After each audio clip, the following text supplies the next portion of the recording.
Bwana Yesu asifiwe wapendwa. Ningependa kuchukua nafasi hii kuwakaribisha katika ibada yetu ya katikati ya wiki, na kwa jina naitwa Mchungaji James Mureke na nimeokoka jioni ya leo. Tunapata somo letu kutoka kwa kitabu cha Matendo ya Mitume, sura ni ya 8 kuanzia mstari wa 9 hadi 25. And our theme tonight says the impact of the power of the Holy Spirit in the church or in our Christian life. Kwanza tutaomba. Our dear Lord, we come before thy presence with thanksgiving in our hearts this evening as we appreciate your love upon each one of us. How we pray the Lord, you may forgive our sins, you may sanctify us this evening. Before, Lord, we offer any sacrifice before thee, so that, Lord, we may be forgiven by you. We welcome your presence in our midst, even as we share your word tonight. We pray the Lord, may your power inspire our hearts and open up our inner ears, so that, Lord, we may comprehend your word. Speak to us, speak to our thoughts, speak to our emotions, speak to our situations this evening. We thank you because you are our Lord. In Jesus' name we do pray. Amen. We are going to read it together, even with the dear ones who are watching us, watching from different corners of this world. Welcome each one of you in this fellowship so that we can share the bread of life together. Welcome. The book of Acts, chapter 8, verse 9 to 25. And the Bible says, the topic is the sorcerer's profession of faith. But there was a certain man called Simon who previously practiced sorcery in the city and astonished the people of Samaria, claiming that he was someone great, to whom they all gave heed, from the least to the greatest, saying, "This man is the great power of God." And they heeded him, because he had astonished them with his sorceries for a long time. But when they believed Philip, as he preached the things concerning the kingdom of God and the name of Jesus Christ, both men and women were baptized. Then Simon himself also believed, and when he was baptized, he continued with Philip and was amazed, seeing the miracles and the signs which were done. Now, when the apostles who were at Jerusalem heard that Samaria and received the word of God, they sent Peter and John to them, who, when they had come down, prayed for them that they might receive the Holy Spirit. For as yet he had fallen upon none of them. They had only been baptized in the name of the Lord Jesus. Then they laid hands on them, and they received the Holy Spirit. And when Simon saw that through the laying on of the apostles' hands the Holy Spirit was given, he offered them money, saying, "Give me this power also, that anyone on whom I lay hands may receive the Holy Spirit." Verse 20, but Peter said to him, "Your money perish with you, because you thought that the gift of God could be purchased with money. You have neither part nor portion in this matter, for your heart is not right in the sight of God. Repent, therefore, of this your wickedness, and pray God if perhaps the thought of your heart may be forgiven you. For I see that you are poisoned by bitterness and bound by iniquity. Then Simon answered and said, Pray to the Lord for me, that none of things which you have spoken may come upon me. Verse 25, So when they had testified and preached the word of the Lord, they returned to Jerusalem, preaching the gospel in many villages of the Samaritans. The word of God to us this evening. Brethren, before Christ ascended into heaven, he promised his disciples that the Father will send the gift of the Holy Spirit. Acts chapter 1 verse 4b and 5 says, Do not leave Jerusalem, but wait for the gift my Father promised, which you have heard me speak about. For John baptized with water, but in a few days you will be baptized with the Holy Spirit. Verse 8 says, But you will receive power when the Holy Spirit comes on you, and you will be my witnesses in Jerusalem and all Judea and Samaria and to the ends of the earth. Brethren, this came to pass during the Pentecost day, the event that we commemorated last week, when the disciples were filled by the power of the Holy Spirit while they were in the upper room. This is the day that the Church of Christ was born. Acts chapter 2. The more the disciples or the apostles became more aggressive through the power of the Holy Spirit, the more they faced opposition or persecution. Saul, who was converted to be Paul, later was the fiercest persecutor. The severe persecution scattered all the believers from Jerusalem, except the apostles. If you read chapter 8, verse 1. Those who had been scattered seized the opportunity to preach the word among the villages as they went on their way. One of those forced to leave Jerusalem was Philip, who had been chosen along with Stephen to wait on tables. If you read chapter 6, verse 5, you will get that. He went to the city of Samaria and began to preach about Christ there.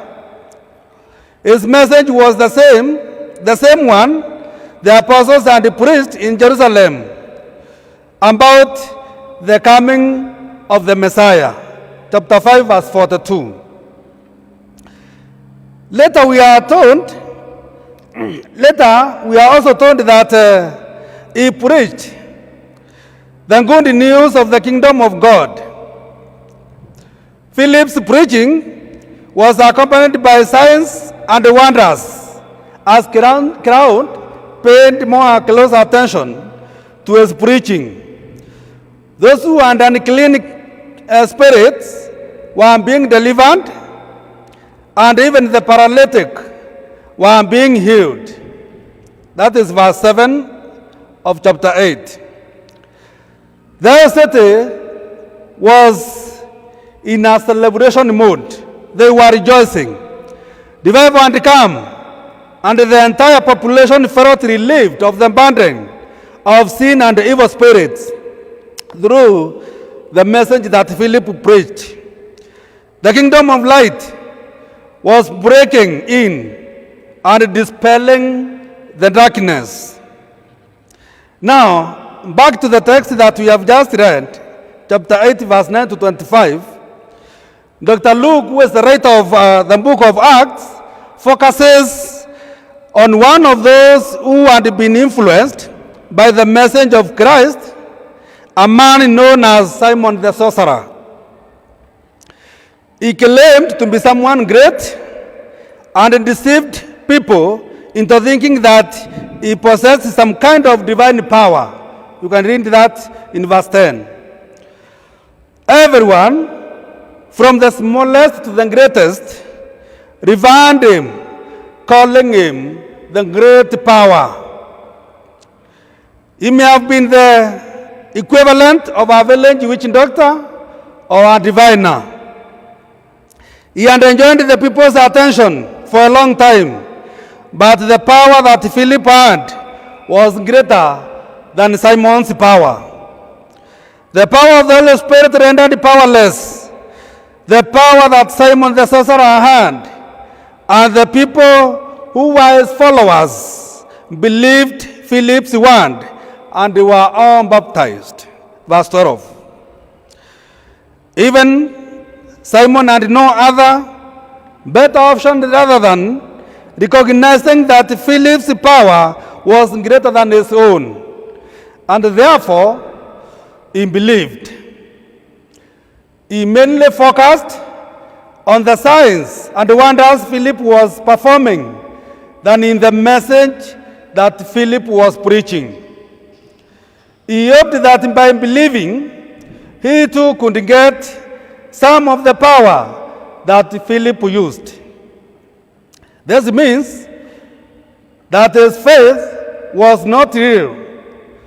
It was not deep, but he was attracted by the great signs or miracles that Philip performed. This applies to many Christians of today, dear ones. They follow individuals, servants, their bishops, whose out-here meetings or crusades are accompanied by miracles or signs, which most of them are fake. They are praised by their followers not because of the message that they are delivering, but because of their signs and abracadabra.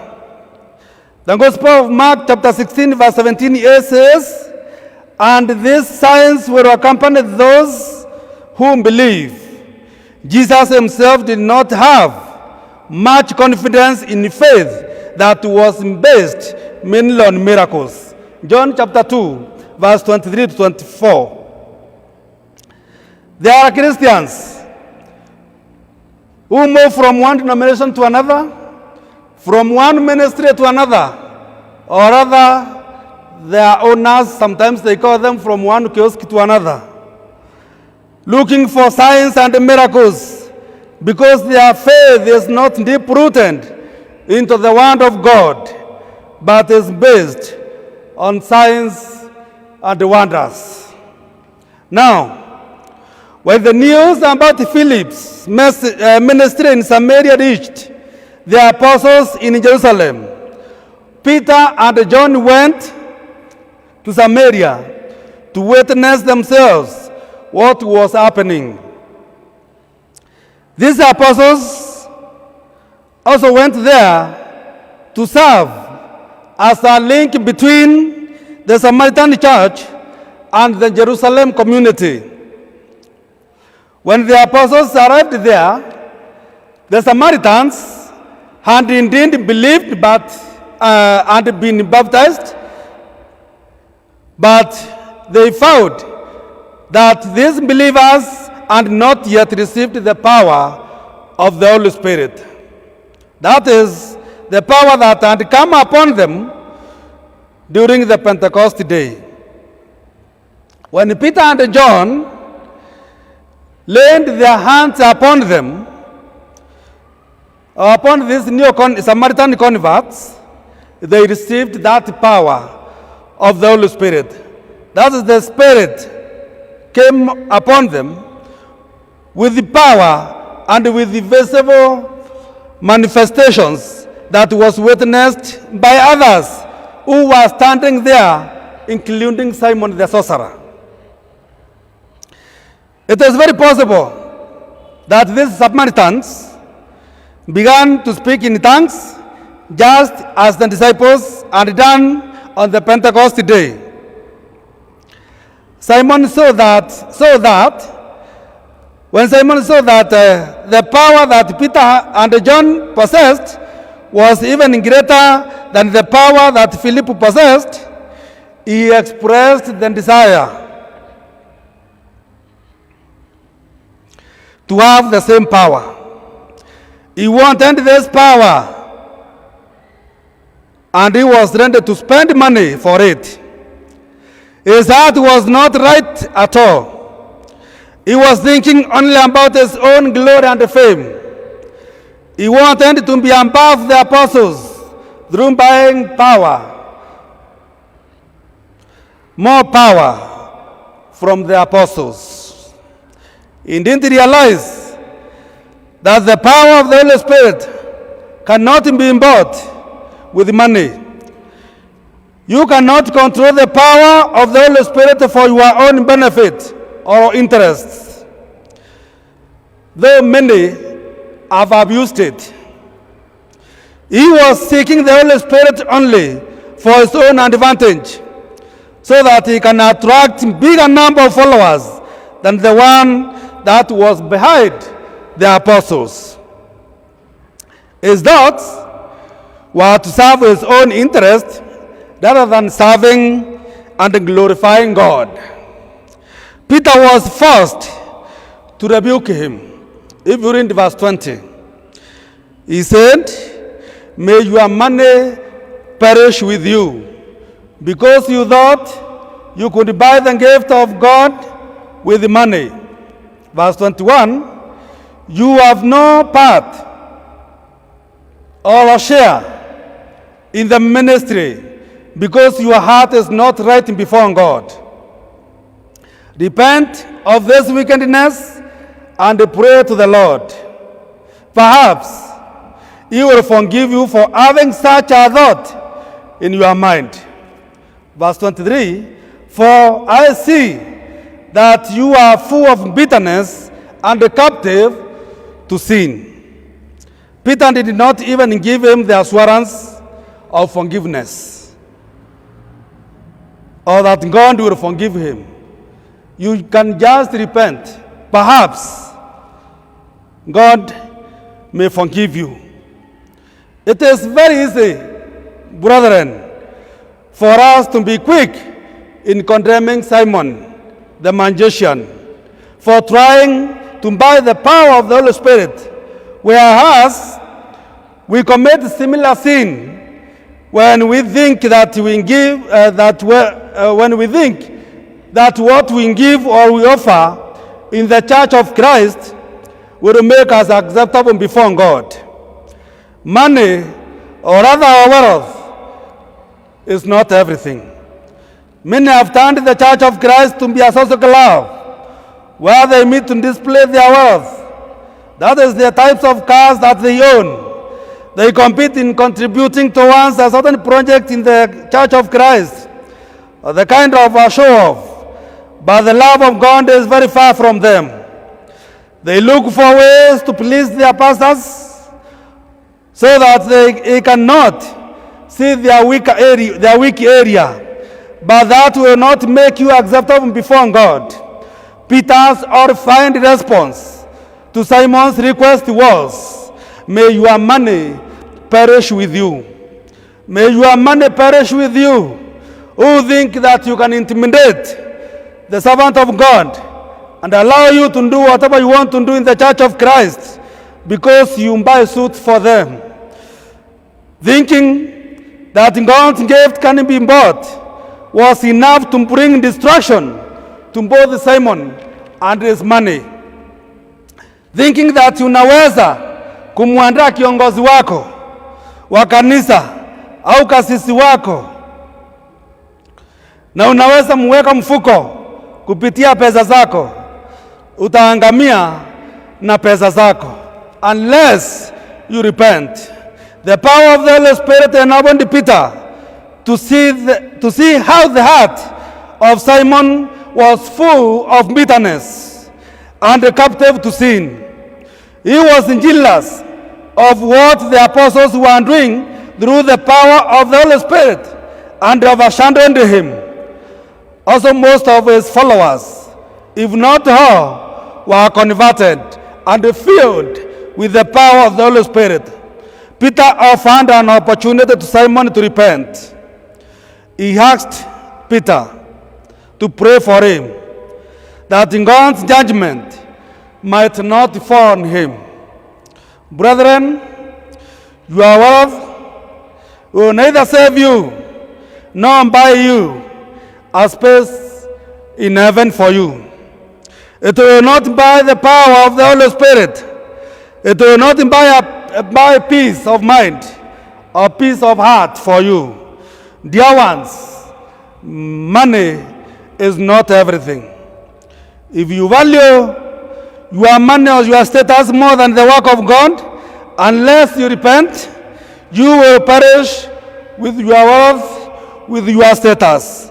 If you use your wealth or power to take advantage of the less fortunate in the society, unless you repent, you will perish with your money, with your wealth, and with your status.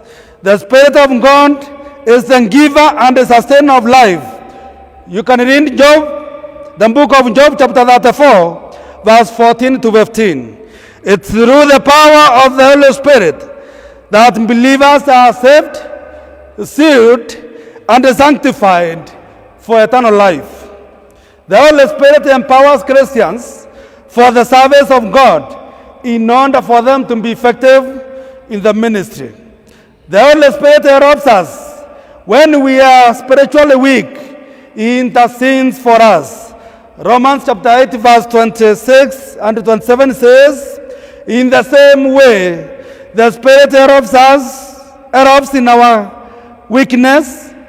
We do not know what we ought to pray for, but the Spirit himself intercedes for us with groans that words cannot express. And he who searches our hearts knows the mind of the Spirit, because the Spirit intercedes for the saints in accordance with God's will. As I conclude, God empowers men and women who decide to stand for him through the power of the Holy Spirit, as he did with John, with Peter, with Philip, with Stephen, and others.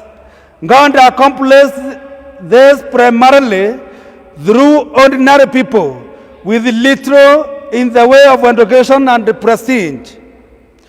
Peter, who was a fisherman, became the leader of the church in Jerusalem. Philip becomes the first evangelist and a missionary to cross-cultural groups. And Stephen takes a stand against the false religious leaders of his day and becomes the first martyr. God filled these ordinary people with his Spirit and bent them to influence the world. God can use anybody for his service through the power of the Holy Spirit. Christ is calling upon each one of us, irrespective of our status in the society, to accept him and be filled with the power of the Holy Spirit in order to be used of him in the extension of his kingdom through bearing good fruits. In the name of God the Father, God the Son, and God the Holy Spirit. Let us pray. Father, we once again come before thy presence as we thank you, Lord, for your calling. That, Lord, you have called us as Christians to be used of you in your kingdom, in extension of your kingdom, Lord. Father, without the power of your Holy Spirit being manifested in us, we cannot be able to achieve anything. We cannot be able, Lord, to evangelize to many, to bring many into your kingdom. Father, continue inspiring us with the power of your Holy Spirit. Continue, Lord, teaching us your word, so that, Father, you may understand this. You may understand it. Lord, we pray for those who are unwell at the moment, wherever they are, in different sick beds. Father, may you extend your healing hand upon each one of them and restore their strength in their bodies in the mighty name of Jesus Christ. Those who have no peace in their minds, in their hearts, Lord, we pray that, Father, you may restore peace upon those dear ones wherever they are. Restore peace in that family. Restore peace in that heart. Restore peace in that mind. Restore peace in that area that, Lord, has been experiencing a lot of challenges, especially of tribal clashes and other things that has been happening upon those dear ones, those whose lives are in the midst of wars. Father, we pray for your divine intervention. Father, continue blessing your people. Continue blessing even the ones that are weak in spirit, so that, Lord, you may uplift them through the power of your Holy Spirit, so that, Lord, they can be witnesses of your word in their area. Thank you, Lord, for this far you have brought us. We pray for those who have different needs. Father, may you visit them wherever they are. Meet with their needs according to their riches in glory. Thank you, Lord, for our country, Kenya. We love it. We pray for the leaders. Lord, may you bless them. Give them wisdom to lead your people, so that, Lord, they may lead your people through the right way, so that, Lord, the people in this country can live in peace, can live in harmony, loving each other, oh Lord. Thank you, Jesus, for this far you have brought us. Continue, Lord, blessing each one of us, even as we experience the pandemic of COVID-19. Father, we pray that, Lord, you may continue to protect us. Father, save us from this pandemic. Save us from this pandemic, Lord. Save the whole world. Because, Lord, this pandemic of COVID-19 has affected many livelihoods. It has affected many economies. It has affected many things. Father, we call upon your name. Save us now, Lord. Save us, Father. And we'll continue to thank you and to uplift your name on high. We thank you and we praise you, Lord, because you are our Lord. And you always hearken to our cry, because we are your children. In Jesus' name we do pray. Amen. Amen. May God bless you. Thank you.